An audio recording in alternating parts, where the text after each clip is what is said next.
नमो अरिहन्ताणं नमो सिद्धाणं नमो आयर्याणं नमो उज्जायाणं नमो लोये सव्वसाहूणं एषो पञ्चनमुक्कारो सब्बपावप्पणासनो मङ्गलाणं च सव्वेसिं पडमं हवै मङ्गलं मङ्गलं भगवान् वीरो मङ्गलं गौतमप्रभु मङ्गलं स्थूलभद्राद्या जैनधर्मोऽस्तु मङ्गलम् अज्ञानतिमिरान्धानां ज्ञानाञ्जनशलाकया नेत्र उन्मीलितं येन तस्मै श्रीगुरवे नमः।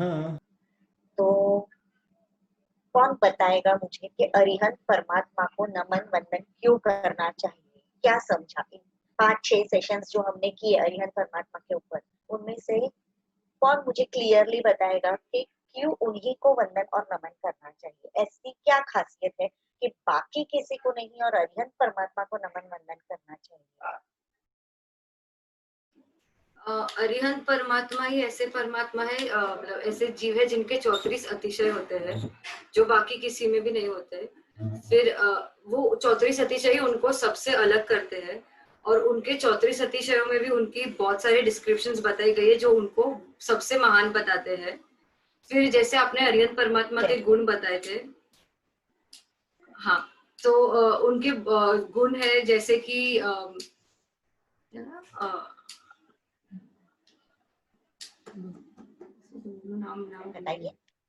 नाम भूल गए, डिस्क्रिप्शन मुझे याद है बट नाम डिस्क्रिप्शन बताइए, नो इश्यूज, डिस्क्रिप्शन बताइए। एक गुण था जिनमें परमात्मा ने ऐसे कहा था, आदेश्वर परमात्मा के बेटे जब आए थे युद्ध के लिए तो उन्होंने अपने बेटों को कहा था कि तुम्हें अगर युद्ध करना है तो तुम आपस के राग द्वेष से युद्ध करो, बाहर के युद्ध में जीत के भी तुम जीत नहीं पाओगे। मतलब सही रास्ता बताने वाला गुण, राइट? मार्गोपदेश, हाँ हाँ, मार्ग का, सही मार्ग का उपदेश देना, ठीक है। और परार्थ वसनी, परार्थ वसनी, परार्थ व्यसनी, व्यसनी, परोपकारी की लत जिन्हें कहते हैं। हाँ।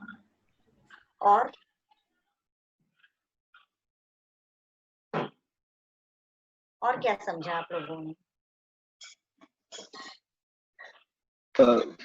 जैसे हमने अक्सर सिर्फ भगवान की मूर्ति देखी थी और उनकी पूजा की थी, बट इन सेशन में ये सीखा कि भगवान कितने महान है एक्चुअल में। उनकी जो वाइब होती है, वो जो कहते हैं और उनके जो अतिचार वगैरह होते हैं, उनकी जो ग्रेटनेस है उनके बारे में काफी पता चला। अगर मैं एक एक को डिस्क्राइब करूँ तो काफी लंबा हो जाएगा, बट ओवरऑल जो अरिहंत भगवान होते हैं उनकी जो महानता होती है। अरिहंत परमात्मा दीक्षा लेने के बाद, ये तो बाहरी बातें हो गई, ठीक है, इन्होंने 2 गुण जो बताए वो बराबर है। अतिशय वगैरह ये सब तो बाहरी लोगों को अट्रैक्ट करने के लिए है अपनी तरफ, देव क्रिएट करते हैं ताकि लोग, अज्ञानी लोग, हमारे जैसे अज्ञानी लोग जिन्हें कुछ भी पता नहीं है, ऐसे लोग भगवान की तरफ अट्रैक्ट होते हैं, ठीक है। बट मेन तो, सबसे मेन भगवान को नमन और वंदन करने का कारण है अरिहंत परमात्मा बहुत उपकारी है हमारे। कैसे? तो जब हमें कुछ भी पता नहीं था, उस वक्त परमात्मा ने शासन की स्थापना की, साधु साध्वी श्रावक श्राविका रूप धर्म तीर्थ की स्थापना प्रभु ने की। और ये धर्म तीर्थ की स्थापना करने के बाद जब तक केवल ज्ञान नहीं हुआ, तब तक सतत दिन में 2 बार प्रभु देशना देते थे। ये जो देशना भगवान देते थे, उसमें से जो भी भगवान ने कहा वो हमारी आत्मा के लिए बहुत उपकारी हुआ है।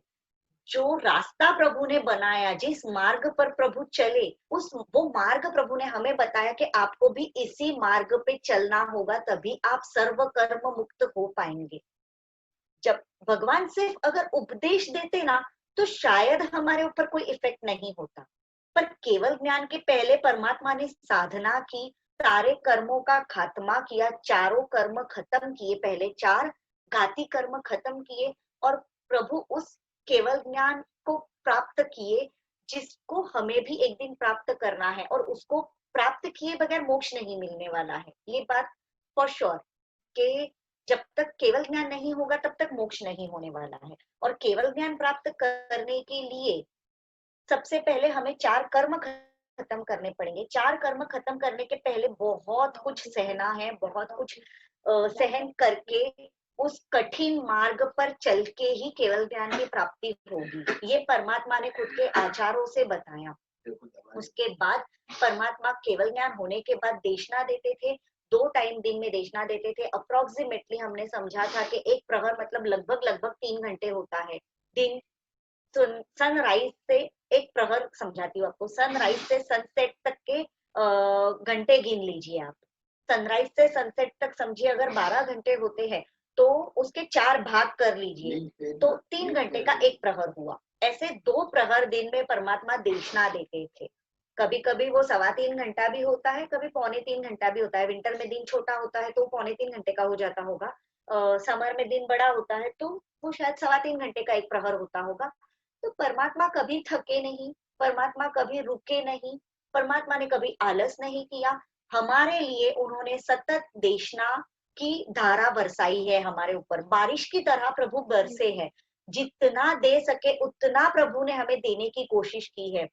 प्रभु चाहते थे कि मैं ऐसा रास्ता इन जीवों को बताऊं कि जिस रास्ते पर ये लोग चल के मोक्ष को प्राप्त करें।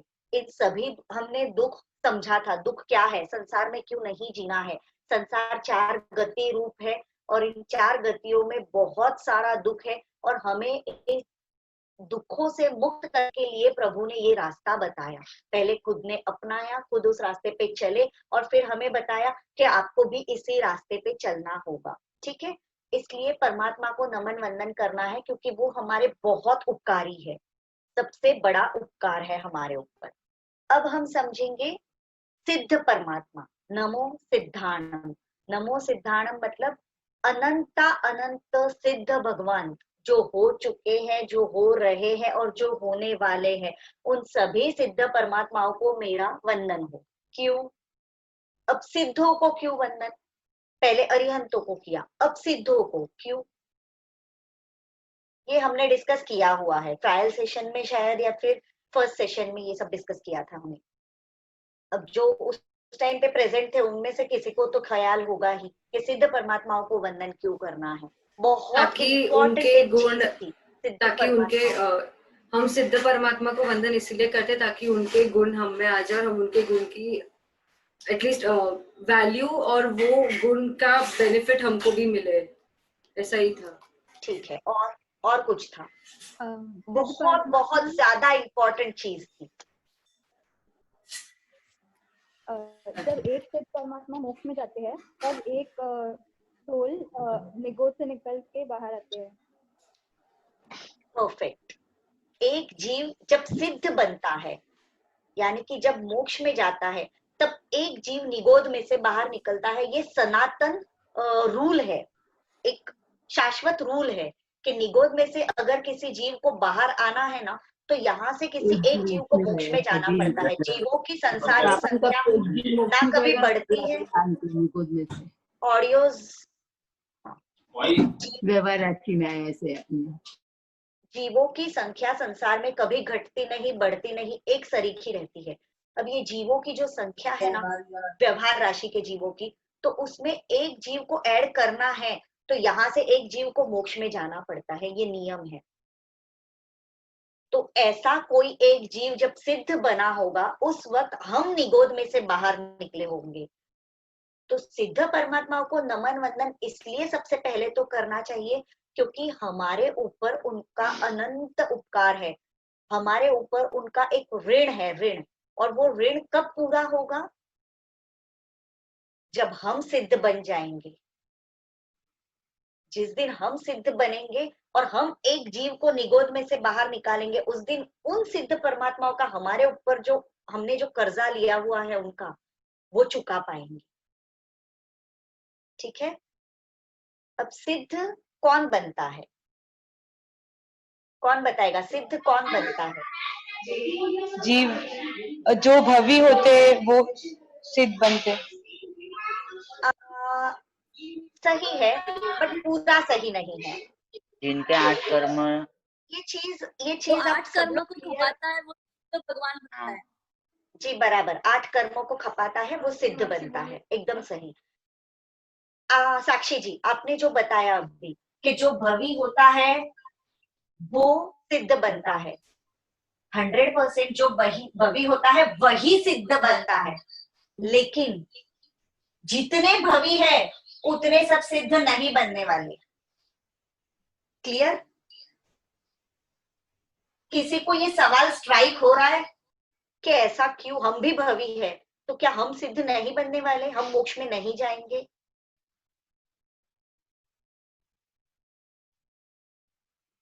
किसी को शॉकिंग नहीं लग रहा है ये बात कि हर भवी सिद्ध नहीं बनने वाला है, हर भवी मोक्ष में नहीं जाने वाला है?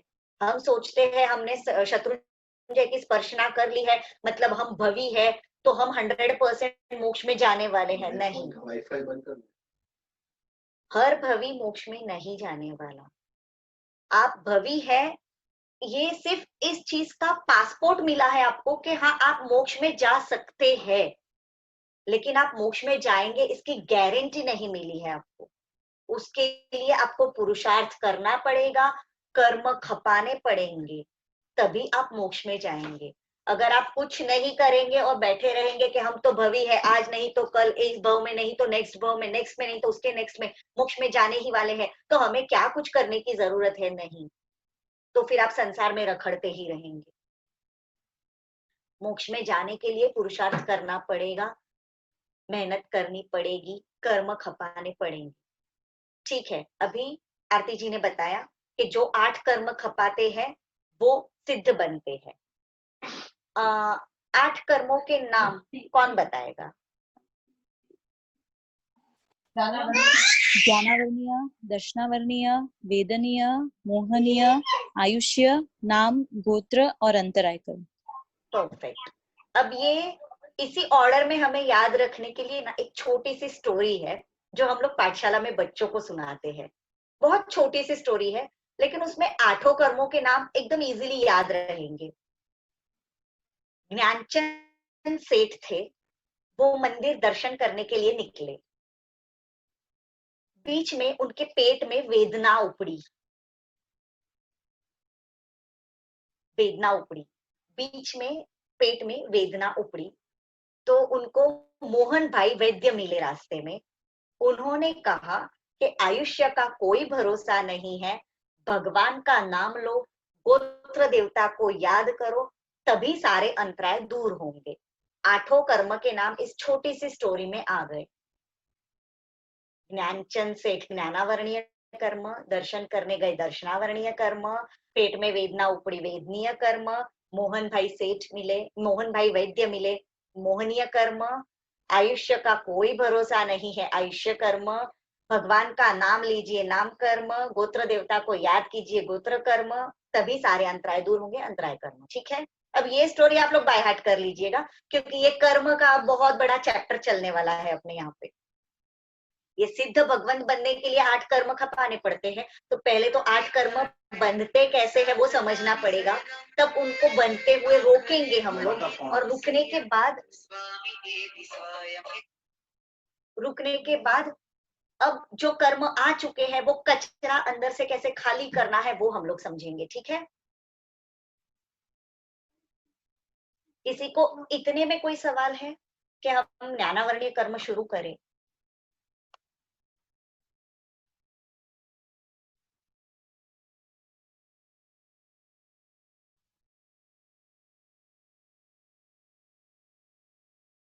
ज्ञान को जो कवर करता है, आत्मा के अंदर अनंत ज्ञान गुण है, केवल ज्ञान नाम का एक गुण आत्मा के अंदर पड़ता है, अनंत ज्ञान, जिस गुण की वजह से अगर वो गुण प्रकट हो जाए तो हम लोगों को दुनिया के हर एक जीव का पास्ट, प्रेजेंट और फ्यूचर क्रिस्टल क्लियर जानने मिले।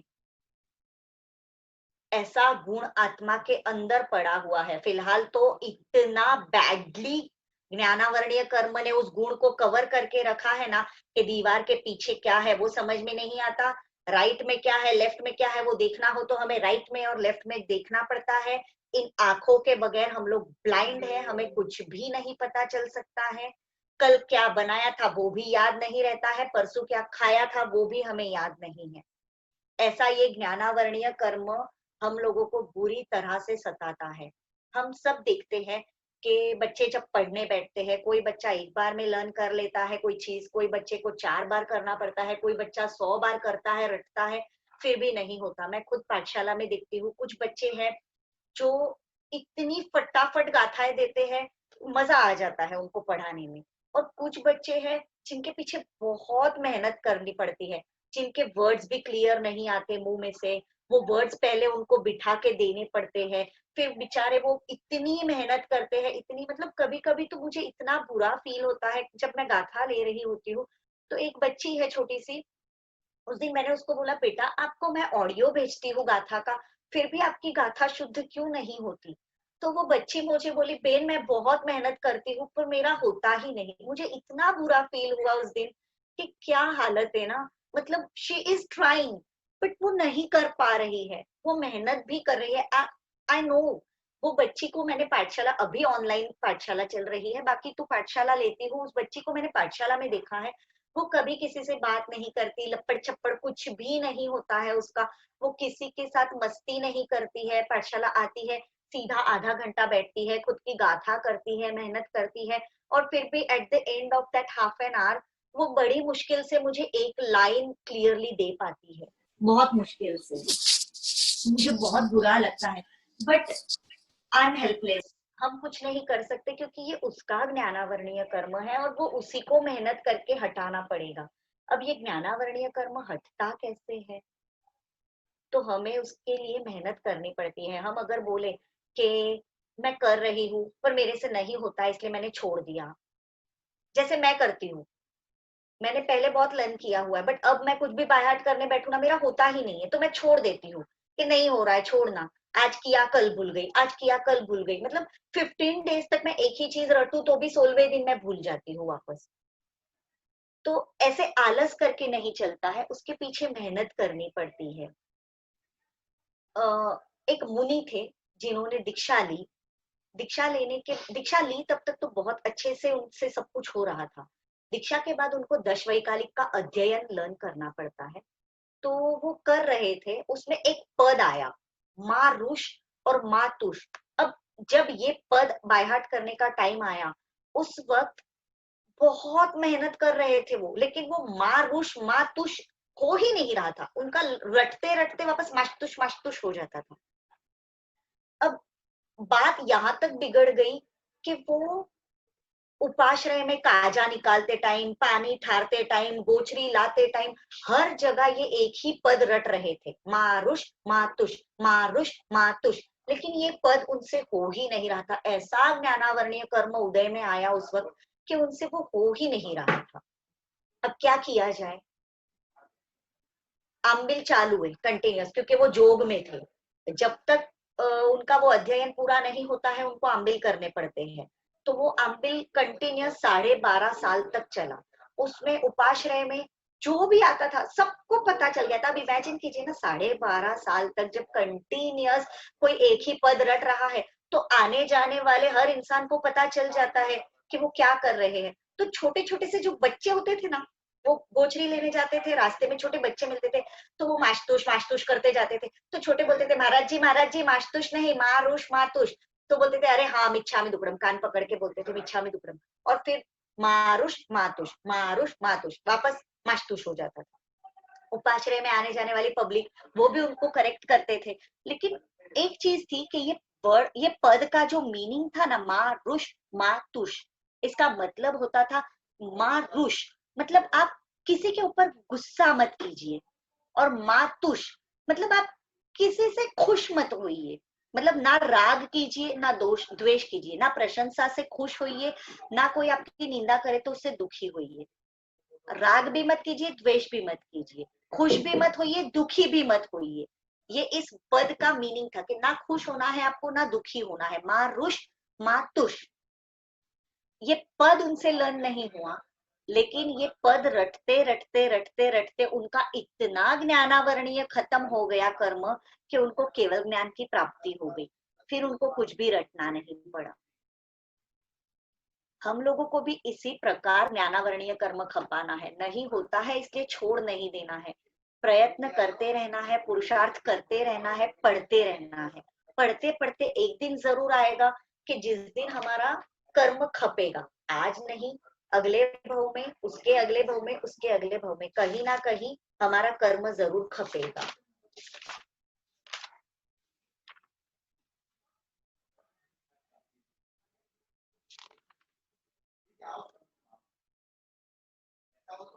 पेपर जलाना, पेपर्स कौन जलाता है? शायद हम में से कोई नहीं। पटाखे दिवाली में गुड, नहीं जलाने चाहिए, क्योंकि आखिर वो पेपर्स ही होते हैं, पेपर से ही बने होते हैं। तो पेपर्स जलाने से ज्ञानावरणीय कर्म बनता है। पेपर में खाना, पेपर डिश में खाते हैं हम लोग, बाहर गए कहीं पे भी भेल खा लिया, पानी पूरी खा ली, पेपर की डिश में खाते हैं, नहीं खाना चाहिए। कोई पढ़ रहा हो तो उसको अंतराय नहीं करना चाहिए, उसको पढ़ते वक्त रोक के कोई दूसरा काम बोल दिया, अभी नहीं तू बाद में पढ़ लेना, पहले ये काम कर ले, ज्ञानावरणीय कर्म बंध का कारण है। ज्ञान और ज्ञानी की आशा ना करना। ज्ञान जिसपे भी लिखा हुआ है वो सारी चीजें ज्ञान है। न्यूज़पेपर हो, मैगजीन हो, लॉक हो, की हो, मोबाइल हो, बकेट हो, टम्बलर हो, बर्तन हो, लैपटॉप हो, जिस किसी भी चीज पे लिखा हुआ है वो सारा ज्ञान है। जो भी लिखा है, टी शर्ट हो, कुछ भी हो, कुछ भी, जिस चीज पे लिखा हुआ है वो ज्ञान है।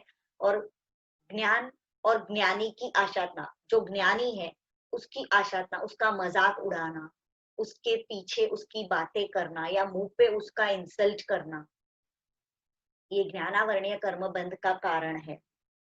खाते वक्त बोलना, ये तो हमने वेरी फर्स्ट सेशन में डिस्कस किया था। खाते वक्त बोलना, किसी ने वापस शुरू किया खाते वक्त बोलना कि बंद है सबका खाते वक्त बोलना?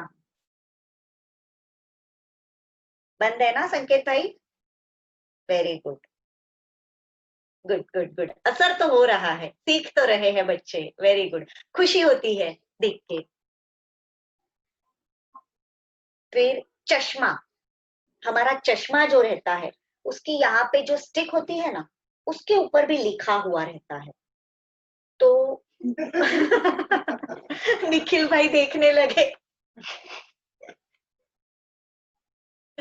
ठीक है, तो वो जो चश्मे की जो स्टिक होती है ना, उसके ऊपर लिखा हुआ रहता है। अब हमें पसीना होता है, वो पसीना ज्ञान को टच होता है, तो ज्ञानावरणीय कर्म बंधता है।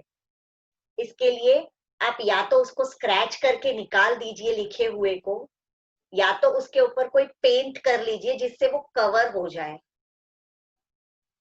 तो यहाँ पे भी कई बार मेरे चश्मे पे यहाँ पे अंदर की साइड लिखा हुआ है, यहाँ पे रहता है, यहाँ पे रहता है, ठीक है।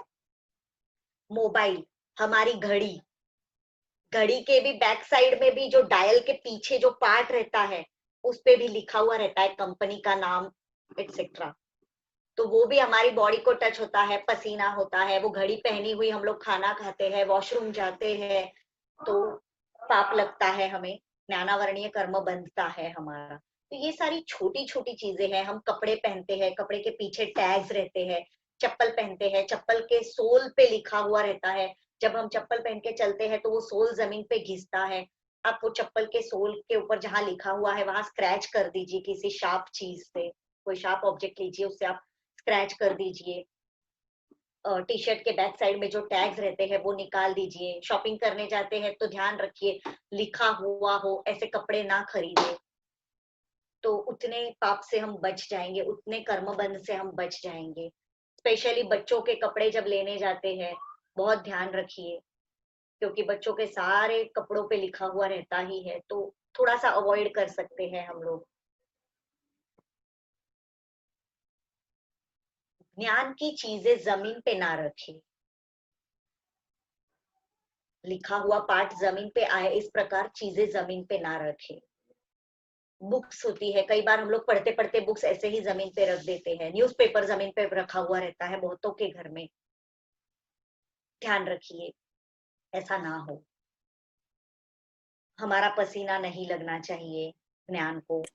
रद्दी में रद्दी में जो हम बेचते हैं उसे रद्दी में नहीं बेचना चाहिए। ये हमने डिस्कस किया था कि रिसाइकलिंग, आप लोग तो बहुत अच्छा ग्रुप है आपका जैन यंग विंग, तो आप लोग तो ये कर सकते हैं। आपके संघ लेवल पे आप आपका कलेक्शन कीजिए। जैसे हमारे यहाँ हुआ था last to last year, Byculla में होता है ये चीज कि वो लोग साल में एक बार दिवाली के टाइम पे, बट साल में एक बार बहुत डिफिकल्ट हो जाता है लोगों को एक साल तक वो सब इकट्ठा करके रखना, तो हर 2 महीने या 3 महीने में एक बार आप लोग वो सब इकट्ठा करवा सकते हैं पब्लिक के पास, और उनको बोल सकते हैं 2 दिन आप दे दीजिए लोगों को कि इन 2 दिनों में आपके घर में जितनी भी रद्दी है, जो भी बुक्स है, जैसे अभी समर वेकेशन होता है तो सब साल भर की बच्चों की बुक, बच्चे नेक्स्ट लेवल में जाते हैं तो लास्ट ईयर की सारी बुक्स पड़ी रहती है, वो रद्दी में ही देते हैं, क्या करेंगे, उनके पास और कोई ऑप्शन नहीं होता है।